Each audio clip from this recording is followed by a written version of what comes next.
strategi belajar komplementer yang dianjurkan oleh Kepala Dinas Pendidikan Kabupaten Sumedang, yang menjadi kendala bagi terkhusus di SMP Negeri 8 Sumedang itu penggunaan alat media komunikasi yang terkait dengan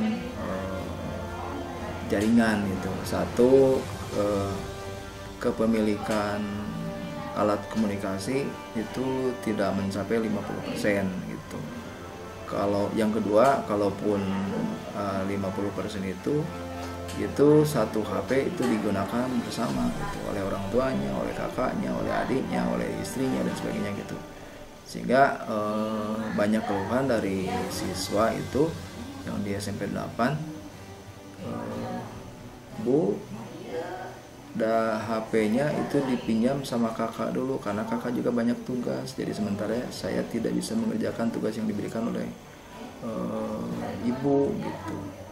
Ya kalaupun mengerjakan paling waktunya tidak tepat gitu. Kalau misalnya ditentukan dari jam 8 sampai jam 10 misalnya, anak-anak kadang-kadang menyetorkan sorenya gitu. Tapi itu tidak menjadi catatan bagi bapak dan ibu guru. Yang penting anak-anak itu bisa belajar lah. Nah, jadi untuk mengatasi itu kemungkinan besar mungkin virtual itu tidak dilaksanakan gitu ya. Contoh misalnya dengan membuat Google Classroom ya.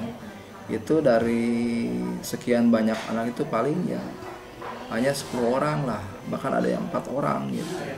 Dan itu pun difasilitasi oleh orang tuanya. Maka barangkali untuk SMP 8 itu akan lebih memperbanyak home visit dan modul gitu. Karena home visit itu dilakukan oleh guru mendatangi tempat kegiatan belajar. Kemudian kalau modul itu jelas, modul itu kan nanti ada petunjuk arahan kerjanya seperti apa dan sebagainya kan gitu. Jadi tidak memusingkan orang tua di rumah untuk dalam kegiatan belajar di rumah itu.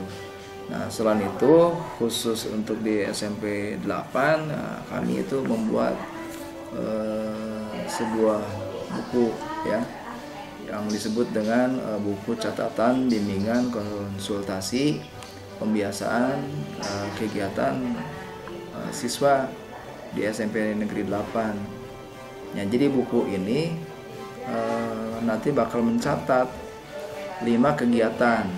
Pertama, mensikapi wabah ini, maka pendekatan kepada ketuhanan gitu.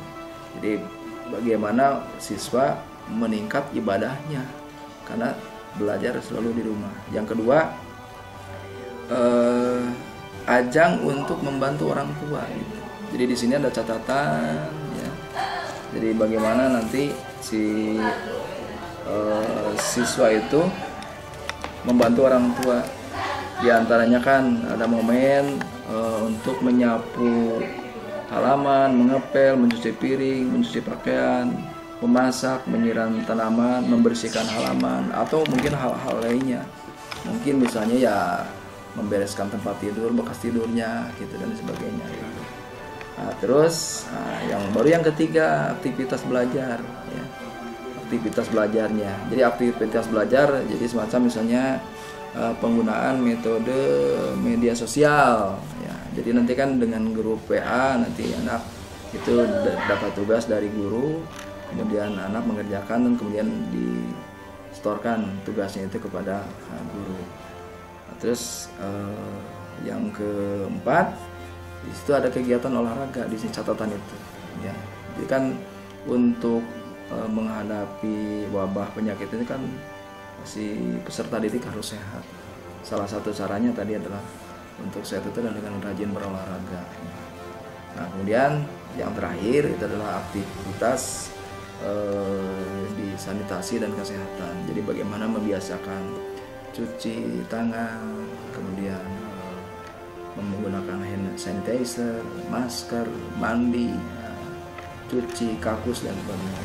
Jadi di buku inilah ya, bakal tercatat kegiatan siswa selama mereka belajar di rumah di semester ganjil ini. Nah, fungsinya nanti bisa untuk satu penilaian dari wali kelas ya terhadap aktivitas kegiatan selama di BDR itu. Kemudian juga sebagai catatan bagi guru bimbingan dan konselingnya gitu. Karena namanya juga kan buku catatan bimbingan